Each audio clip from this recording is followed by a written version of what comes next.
Bonjour à tous.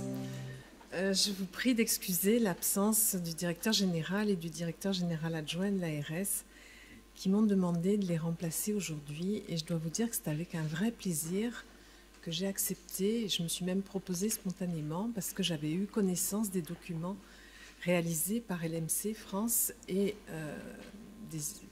de l'implication de Madame Daban. L'ARS, c'est donc l'organisme directement en lien avec le ministère, mais qui est dans la région et qui est en charge de mettre en œuvre les directives nationales. Parmi ces directives nationales, il y a les grands plans de santé publique et notamment le plan cancer. Donc un certain nombre d'éléments que nous devons mettre en place, que ce soit dans les structures, bien entendu, mais aussi vis-à-vis des patients, vis-à-vis des aidants. Et là, très sincèrement, nous avons été créés en 2010, nous sommes encore dans une phase de balbutiement qui commence à trouver des directives, mais c'est pour ça que je suis venue, parce que lorsque j'ai vu les documents créés par LMC France, j'ai tout de suite réalisé que vous avez un savoir-faire, vous avez une façon de communiquer qui est nécessaire pour que les patients et les aidants puissent s'y retrouver et que ce n'est pas dans les hôpitaux et ce n'est pas dans les institutions comme la mienne que l'on peut avoir cette façon de communiquer.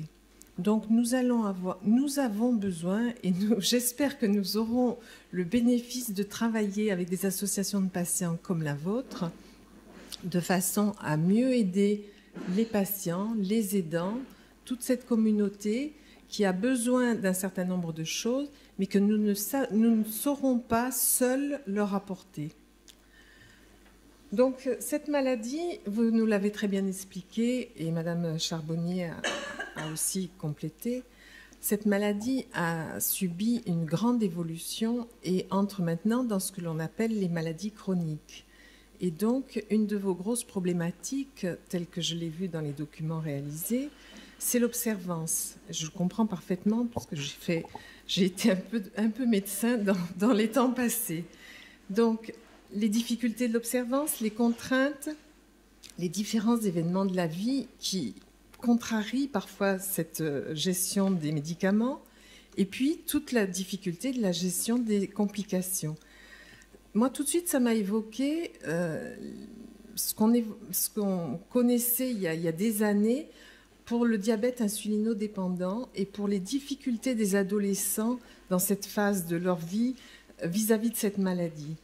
Donc, on se rend compte qu'on n'a pas su intégrer comment on avait pu aider, et peut-être qu'on n'a pas suffisamment aidé dans une maladie déjà très largement diffusée comme le diabète insulinodépendant.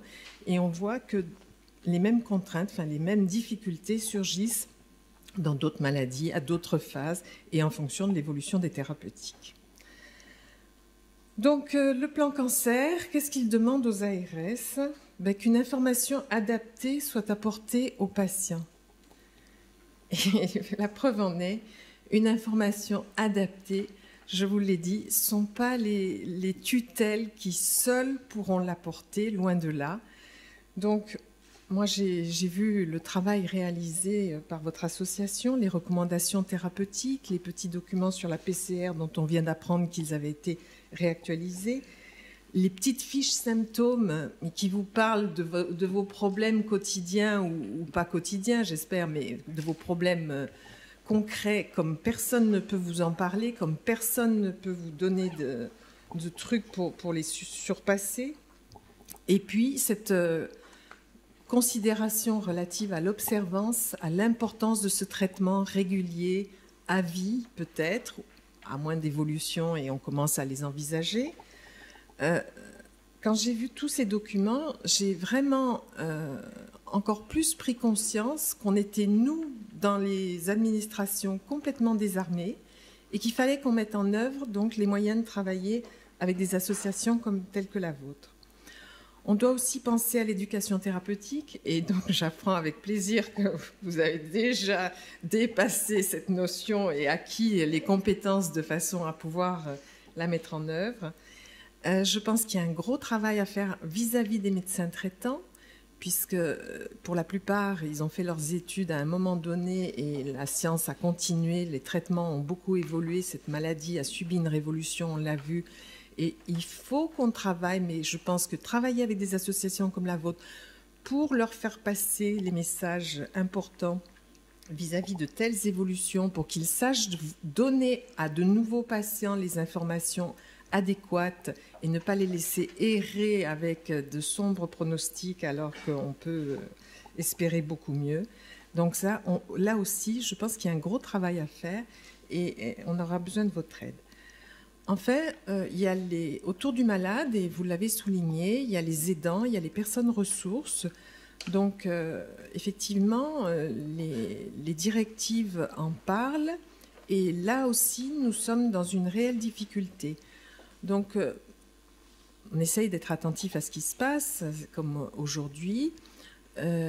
J'étais il y a 2 jours dans les Alpes-Maritimes où une formation est en train de se mettre en place et obtiendra bientôt une qualification pour une véritable reconnaissance des aidants naturels dans une autre phase des maladies. Mais voilà, il faut qu'on collecte un petit peu toutes ces informations. Et nous avons un département à l'ARS qui est relatif à la démocratie sanitaire. C'était une des grandes volontés lors de la mise en place de ces ARS. Et comme je vous le disais, les balbutiements évoluent. Donc les premiers appels à projets ont été mis en ligne sur le site de l'ARS pour commencer à former des membres d'associations de patients et associations d'usagers.